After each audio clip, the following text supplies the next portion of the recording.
سلام دوستای عزیز، امید که جور و صحت و سلامت باشید.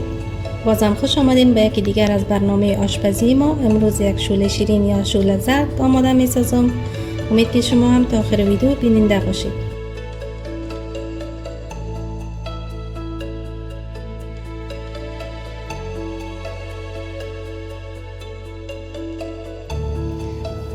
در قدم نخست مقدار آب جوش به اندازه 2 لیتر بین دیگ میندازیم و 2 گیلاس برنج لوک یا نیم دانه ای که به مدت 20 دقیقه قبل تر کرده بودم بالای همی آب جوش میندازم. به حرارت متوسط میمانیم به مدت 10 تا 15 دقیقه تا که برنج ما پخته شود.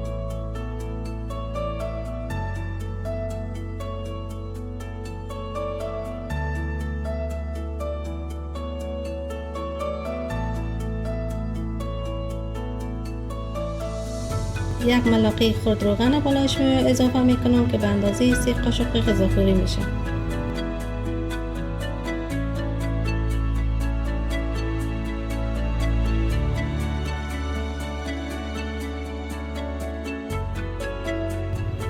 آهسته آهسته شور میتیم تا که تای دیگ نسوزه.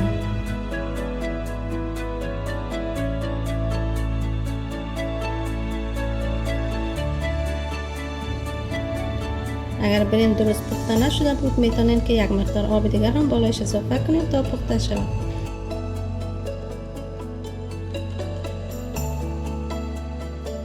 یک مقدار رنگ غذا بالایش اضافه میکنیم. آهسته آهسته شور میتیم تا که شوله می رنگ به خود بگیره.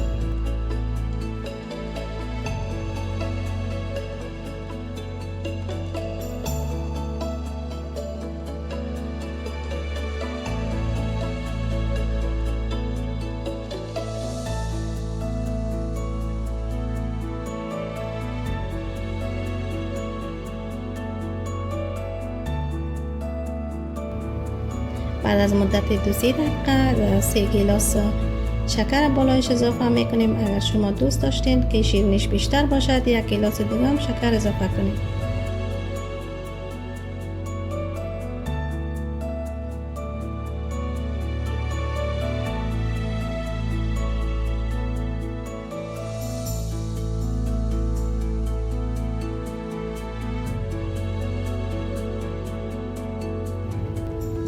آهسته آهسته شور میتیم تا که تای دیگ نگیره. به مدت 2-3 دقیقه سرپوش دیگ میمونیم تا که شوله ما پخته شود. به اندازه 2 قاشق غذاخوری عرق گلاب اضافه میکنیم.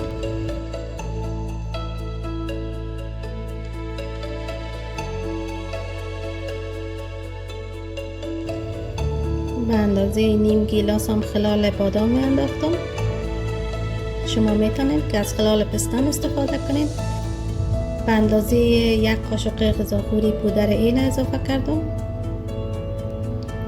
آهسته آهسته شور میتیم. به مدت 10 تا 15 دقیقه میمونیم تا که شوله ما دم بگیره.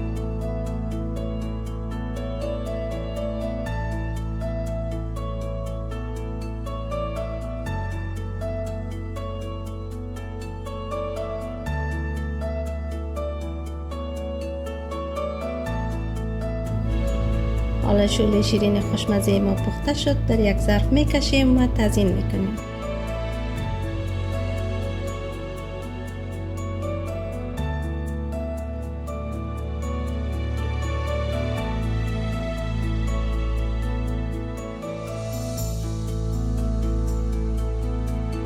خب دوستای عزیز، تشکر از اینکه تا آخر ویدیو بیننده بودین. لایک، کامنت، سابسکرایب و فراموش نکنین. تا ویدیوی بعدی، خدا نگهدار.